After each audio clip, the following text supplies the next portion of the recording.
എല്ലാവർക്കും ഹൃദയം നിറഞ്ഞ പുതുവത്സരാശംസകൾ. 2026 പിറന്നു കഴിഞ്ഞു. എല്ലാവരും പുതിയ തീരുമാനങ്ങൾ എടുക്കുന്ന തിരക്കിലായിരിക്കും അല്ലേ? പക്ഷെ ഒരു +2 സയൻസ് സ്റ്റുഡൻറ്റിനെ സംബന്ധിച്ച് ഈ പുതുവത്സരം സന്തോഷത്തോടൊപ്പം ചെറിയൊരു പേടിയും നൽകുന്നുണ്ടാവും അല്ലേ? വൈ? പല കുട്ടികളും എന്നോട് ചോദിക്കാറുണ്ട്, മാം ഇനി വെറും 2 മാസം മാത്രമേ ഉള്ളൂ, സിലബസ് തീരാനുണ്ടല്ലോ, എങ്ങനെ പഠിച്ചു തുടങ്ങണം എന്നൊക്കെ. ഇതിനിടയിലാണ് നഴ്സിംഗ് എൻട്രൻസിനെ കുറിച്ചും അഡ്മിഷനെ കുറിച്ചുമുള്ള തോട്ട്സ് വരുന്നത്.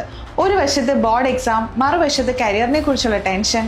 ഈ കൺഫ്യൂഷൻ കാരണം പലരും പുതുവർഷത്തിന്റെ ഈ ആദ്യ ആഴ്ചകൾ വെറുതെ പാഴാക്കി കളയും. കൃത്യമായ ഒരു പ്ലാനിങ്ങും ഇല്ലാതെ ഓടിത്തീർക്കാൻ ശ്രമിച്ചാൽ പരീക്ഷയും കരിയറും ഒരുപോലെ പാളിപ്പോകാൻ ചാൻസ് ഉണ്ട്.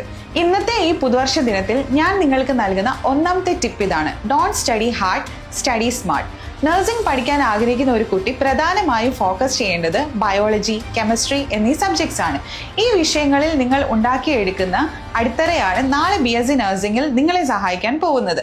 ഇന്ന് തന്നെ നിങ്ങളുടെ സിലബസിനെ 3ആയി ഡിവൈഡ് ചെയ്യുക. നിങ്ങൾക്ക് നന്നായി അറിയാവുന്ന പാഠങ്ങൾ, കുറച്ച് ഡൗട്ട്സ് ഉള്ളവ, ഒട്ടും അറിയാത്തവ. ഇതിൽ 2ാമത്തെയും 3ാമത്തെയും കാറ്റഗറിക്ക് ഈ ജനുവരി മാസം കൂടുതൽ ടൈം നൽകുക. ഓരോ ദിവസവും ചുരുങ്ങിയത് 2 hours എങ്കിലും നഴ്സിംഗ് കരിയറിനെ കുറിച്ചുള്ള വ്യക്തതയ്ക്കായി മാറ്റിവെക്കുക.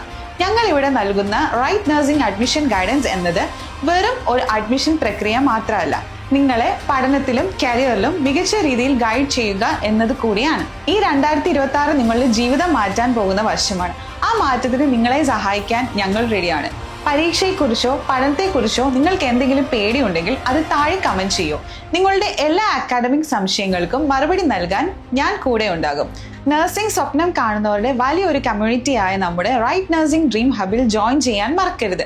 അവിടെ നമുക്ക് ഒരുമിച്ച് പഠിക്കാം, ഒരുമിച്ച് വളരാം. ഒരിക്കൽ കൂടി ഏവർക്കും ഹാപ്പി ന്യൂ ഇയർ. നാളെ ഹിലാൽ സാർ വരുന്നുണ്ട് മാതാപിതാക്കൾക്ക് വരുന്ന ചില അബദ്ധങ്ങളെ കുറിച്ച് സംസാരിക്കാനായിട്ട്. Stay tuned.